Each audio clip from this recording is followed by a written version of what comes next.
Hello everyone. I'm going to do 3 videos for chapters 13 and 14. So the first one is going to be an overview of the notes that I'm posting to Blackboard. So please do check those out. And I have notes that are essentially a condensation of what is in the chapters in your textbook, because I don't assume that, I expect that many people will not have their textbooks with them. So I'm going to give you a condensed version of what you would find there. And also check out the links that are in this document. So I have some links to YouTube videos, both of an explanatory type. So I have 2 videos about the Orpheus myth, and which is very important to know, and then videos about particular pieces that are in the anthology that we'll be discussing. So the first is our discussion of opera, and this is such a big moment in music history. I can't emphasize this enough, so all I can do is give you big font and exclamation points. But so there's some things that are really new about what we get with opera. And so first of all, where does it emerge, and where, when, how? And so there are a number of genres that are happening before we get to opera, and that they kind of provide ingredients that get incorporated into opera. So I'll let you check those out. But one of the important things to know is that people in Italy, intellectuals, were really interested in trying to recapture the culture and the innovation and the brilliance of antiquities, especially Rome and Greece. And so a lot of the experiments in the arts were designed to try and revive ancient Greek and Roman culture, and really bring some of the power of that culture back into what was for them the modern world. So Greek tragedy is a big influence on early opera, and there was a general consensus that music was an important part of Greek tragedy, but there was debate about how much music was involved in Greek tragedy. Some people felt that only the Greek choruses were sung, and others felt that the whole tragedy would have been sung, not unlike opera. So, what became opera? So why and where did opera emerge? It emerged in Italy in the last decades of the 1500s, and it really took over Europe in pretty short order. One statistic that I like to mention, that we always talk about every year in class, is the fact that in Louisville, with a city of about 1 million people, we have one opera company. And in Venice, opera began in its early days in the houses of nobles who had enough money to pay for musicians, to pay for singers, to pay for composers. So, and these early operas were presented for small gatherings of fairly elite, well-to-do people who had enough connections to be actually in attendance. But by the 1630s, opera began to become public. It was in Venice. In Venice is where public opera began and emerged in with the opening of opera houses that were open to the public. And pretty quickly, Venice was a much smaller city than Louisville is, but in pretty short order they had not 1, not 2, not 3, but 4 opera houses putting on quite a few operas every year. So it became big business very quickly, and then other countries in Europe got in on the game at different stages and in different ways. So we'll talk about that in a different video. Opera began with, as I said, early attempts to revive the emotional power of Greek tragedy, and there were these intellectual academies where people were talking about new ideas, and a lot of really interesting work and things that became very innovative and influential came out of these academies. A lot of new scientific thinking came out of these academies, and so there were important cities. One of them was Florence, where some of this innovation was, and these academies were gathering. And so for us in music history, the Florentine Camerata in Florence was a really important society. And society is a little bit formal.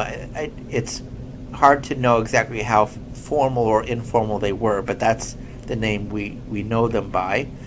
And there were a lot of people who became very important thinkers who were involved. So one of them is Vincenzo Galilei, who was Galileo's dad and was also a very influential music theorist. So if you read about music history of this time, it's very likely that you would read about Galileo's dad, because he was an important thinker and important in the early days of what became opera. Another person is the composer Giulio Caccini, who has a piece in the anthology that I don't think we'll be able to talk about this semester, but also a very important person. And then Jacopo Peri, who composed arguably the first opera. I'm going to be talking about him in a minute. So what was new about opera? So this is a word you should know, monody. Monody means accompanied solo singing. And the big deal with that was that the Camerata members argued that polyphony could never be as emotionally expressive and sensitive as one singer. So just to put that in context, so we've been talking about all of these polyphonic madrigals, and there's been this decades of experimentation with how do you explore emotion and sensitivity to text and language in 4 voices, 5 voices, 6 voices. How do you do it? And so there's all this amazing work that's been done.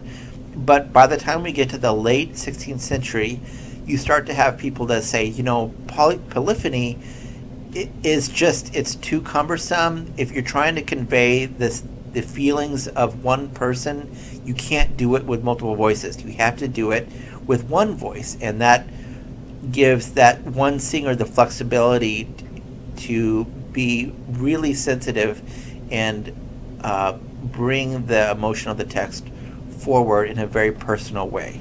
So the Camerata really were saying, enough of this polyphony, we need to start exploring the power of monody. And they really believed that monody was what the Greeks used also. So they were saying, this is better than polyphony, and it's what the Greeks did, so let's do that. The big innovation in opera, arguably, is recitative. So we always tend to think of arias, but the thing that was the most new about opera was recitative. And that is the idea of writing a kind of speech song that captures the naturalness of speaking, but it has also the heightened power, the heightened emotional power of music. And again, it was believed that the Greeks did something similar to recitative when they would recite their heroic poems, which would often be recited from memory. Homer recited or wrote and performed the Iliad and the Odyssey from memory, it is believed, and music was part of that ability to memorize all of that text. So operas also included arias.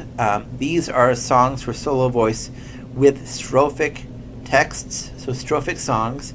And these had the idea of a strophic song for solo voice had been around for a while at this point, but what was new with opera was that now those songs were being incorporated into a sung drama, a narrative. And finally, what was new about opera was the idea of combining different musical styles into one kind of coherent dramatic work. And you have other genres that are combining multiple styles that are listed on the first page. So again, like the intermedi, the madrigal comedies, which are mostly based around madrigals, but the intermedi are the example that are really doing all that kind of variety show of combining different styles and genres. But in opera, you're combining those different styles which include recitative, arias, instrumental sinfonias, madrigals, but you're kind of combining that into one cohesive whole that's more or less continuous music. So that's what's new about opera in that sense.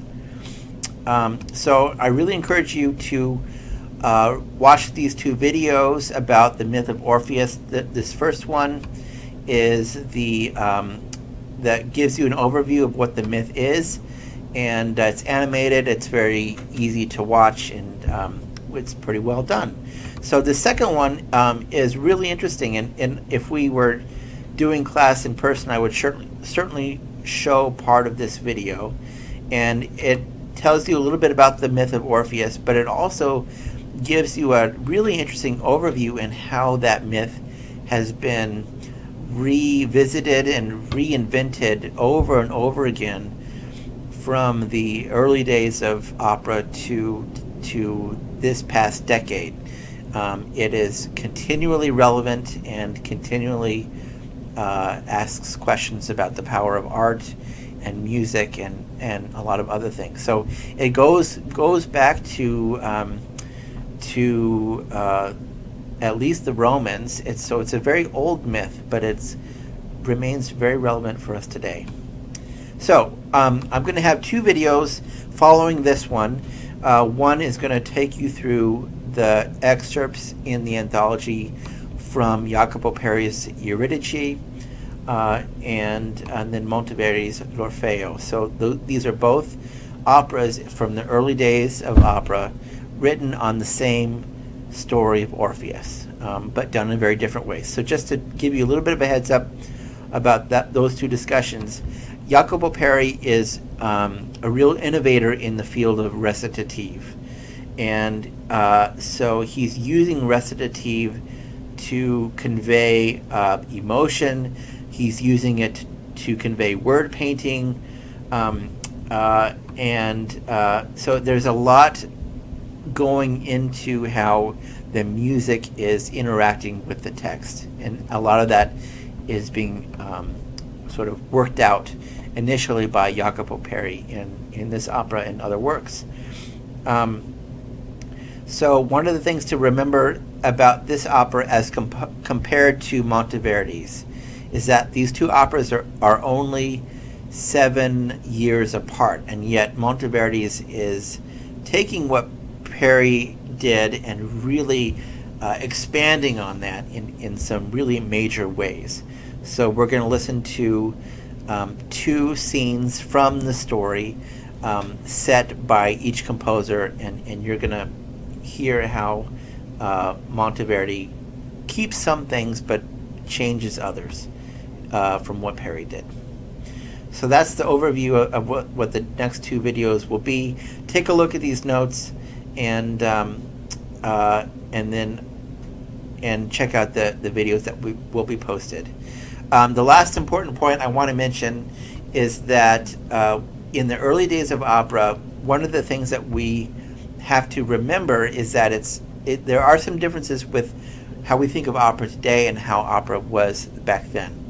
And one of the biggest differences is that in the early days, the most emotionally charged moments were in the recitatives, not the arias. So again, the recitative, that was the new thing. That was the focus of exploration that opera was introducing to the world. And so early Italian recitative, it is slower, it's weightier, it's more full of word painting and expressive dissonances. And by contrast, the arias are they typically were lighter, they were less important to the story.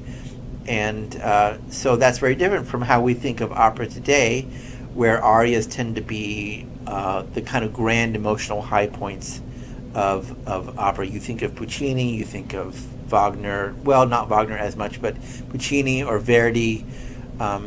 Certainly you can think of examples of arias from famous operas. So, but that was to come. So in the early days, recitative was the emotional meat of the opera, and the arias were kind of light fluff to provide variety. And that was true until around 1650. Things had begun to really shift by then. So after 1650, arias began to express emotion and allow the singer to show off, and the recitatives become less of the focus, and their whole purpose is basically to just explain plot. So because that's all they're doing, recitatives by around 1650 and later, they start to become much shorter and faster because they're just necessary for the story, but they're not the focus of interest. So a composer is just going to kind of try and get through the recitative so they can get to the next aria. And by that time, in later opera, we have two main recitative styles. One is recitative secco, and the other is recitative accompagnato. So the secco style is sung with a free rhythm, and that rhythm is really just based on the accents of the words.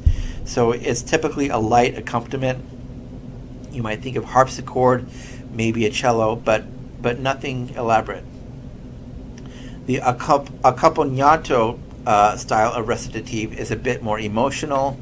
It has more active accompaniment. Often it's orchestral, but depending on where you are in history, the orchestra may or may not be particularly big. We're not talking about like a Puccini orchestra. We're talking about a fairly modest orchestra within the 17th century. And then this accompanied type of recitative tends to have more regular rhythm, so it tends to be a little bit more like song, a little bit less like the kind of free rhythms that you would find naturally in speech. So an example of the secco style is in your anthology at the beginning of the scene from Handel's Julio Cesare, and the score for that piece is in the video itself. So check out that. The link is here in the document. It's also in the general playlist for our class. So more videos to follow. Thanks for your attention, and if anyone, as always, has questions, please drop me a line. All right, see you next time.